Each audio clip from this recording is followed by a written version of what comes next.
तुम्हारे ऊपर मैं गुस्सा नहीं दिखाऊंगी, क्योंकि तुमने पैदा होते ही जो भी देखा है वही सीखा है तुमने, और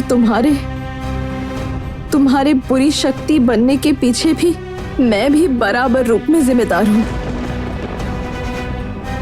तुम मेरे साथ चाहे जो भी क्यों ना कर लो, मैं केवल बस इतना ही कहना चाहती हूं कि तुम ही मेरे सबसे वफादार थे।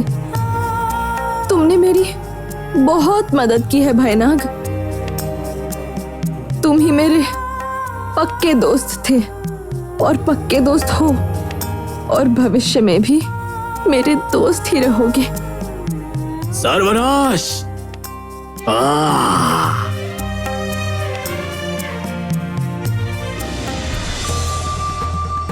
जरूर विष रानी मुझे यहाँ किसी बड़े षड्यंत्र को अंजाम देने के लिए लाई है, लेकिन इसका फायदा तो मुझे उठाना ही होगा।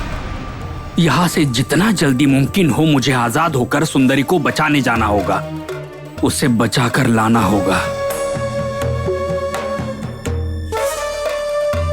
मुझे यकीन है भैया और रोहिणी हम दोनों को ढूंढने के लिए आएंगे। जरूर कोई मदद मिलेगी हमें उन दोनों से। बस एक बार मैं यहां से बाहर निकल जाऊं तो उस विष रानी को सही सबक सिखाऊंगा।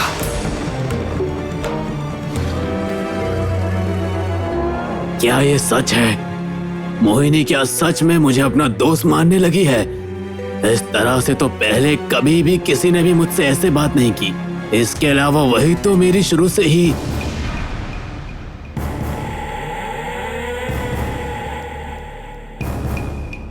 अरे ये क्या है? चट्टान कक्ष और उसके चारों तरफ ये हरा घेरा किस लिए?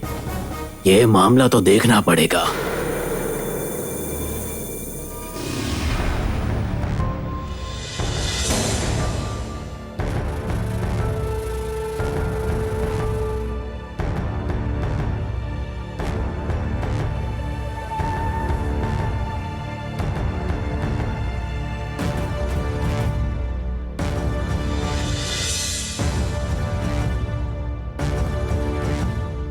हिजोंग, रुको रुको रुको रुको, बस एक बार हमारी बात तो सुन लो।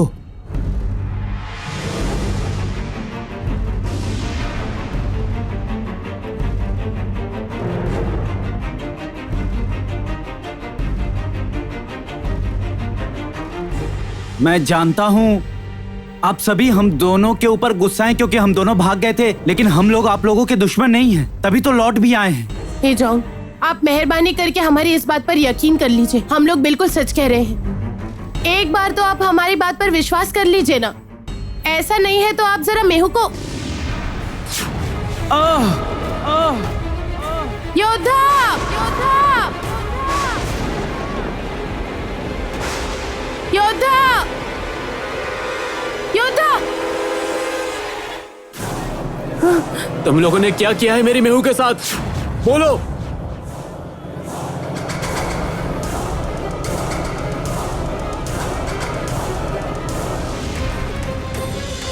योद्धा, किस लिए चोट पहुंचाई आपने मेरे योद्धा को? क्या नुकसान किया है हमने आपका? और हम लोगों को क्यों बार बार अपना दुश्मन समझ रहे हैं, बताइए। तुम लोगों ने मेहू को नुकसान पहुंचाया है। सुबह से वो ढूंढने से भी नहीं मिल रही है।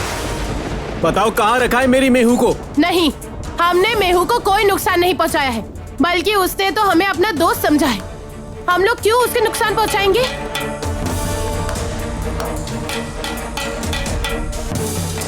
योद्धा, आंखें खोलिए योद्धा। तुम लोग चट्टानपुरी के शैतान हो। मैंने तुम्हें पहचानने में जरा भी भूल नहीं की है। लौटा दो मेरी मेहू को, नहीं तो मैं तुम्हें खत्म कर दूंगा। वो लोग शैतान नहीं है राजा।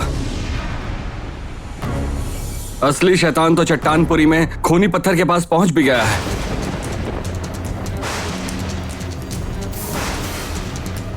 हाँ, विजयनगर के पास का माया जंगल भी आज पत्थर में बदल गया है राजा। हम लोग आपको यही खबर देने के लिए आए हैं। तीनों जंगलों के अस्त्रों का इस्तेमाल करने का सही वक्त आ गया है। अब आप बोलिए राजा, ये कैसा न्याय है? राजा होकर भी निर्दोष को चोट पहुंचाकर आपने जो पाप कर्म किया है उसकी सजा कौन देगा आपको? बताइए ना, कौन देगा?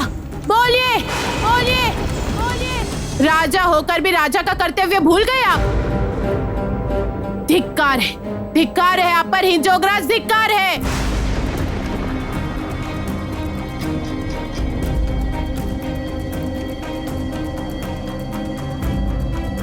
तुम लोग सही कह रहे हो ना?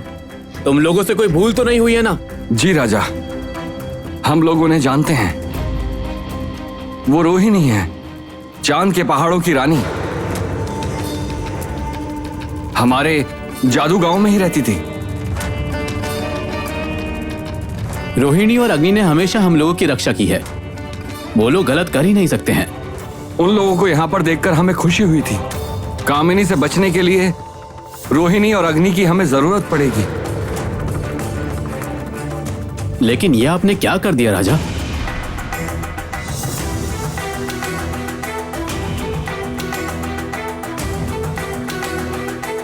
नहीं नहीं, ये मैंने क्या कर दिया?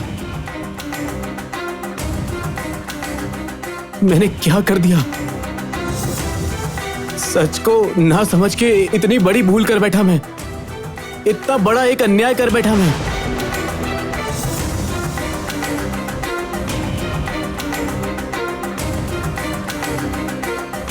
हिंजोगराज, देखिए ना, योद्धा कोई जवाब क्यों नहीं दे रहे? जल्दी से कुछ कीजिए ना आप, जल्दी से कुछ कीजिए ना योद्धा। राजा, हमारी बर्छी की नोक पर जो जहर लगा होता है उसके असर से ही बेहोश होकर गिर गया है ये। योद्धा, योद्धा आंखें खोलिए ना, योद्धा आंखें खोलिए। मुझसे जो कुछ भी भूल हुई है उसे ठीक करने का उपाय भी मैं ही बताऊंगा। हिंजोगराज, जो भी करना है जल्दी कीजिए, नहीं तो उसे प्रेम झरने के पास ले जाना होगा। ये क्या कह रहे हैं राजा? पहले वाले राजा की मौत के बाद से ही आपने प्रेम झरने के पास जाने से मना कर दिया था। प्रेम झरने के पानी में वो जादू है। अगर प्यार करने वाला इंसान उस पानी को चोट पर लगाता है तो फिर सारे जख्म दूर हो जाते हैं। प्रेम झरना में हो सकता है कि प्रेम झरने के पास ही हो। तुम्हें कैसे पता है ये? क्योंकि मेहू ने मुझे बताया था। वो तो प्रेम झरने के पास ही शादी करना चाहती थी। तुम मुझे छोड़कर क्यों चले गई मेहू? मेरी बात को एक बार भी समझने की कोशिश तक नहीं की। जल्द से जल्द प्रेम झरने पर जाने की तैयारी करनी होगी। लेकिन हिंजोगराज, योद्धा को हम लोग वहां तक कैसे लेकर जाएंगे? जाओ, इंतजार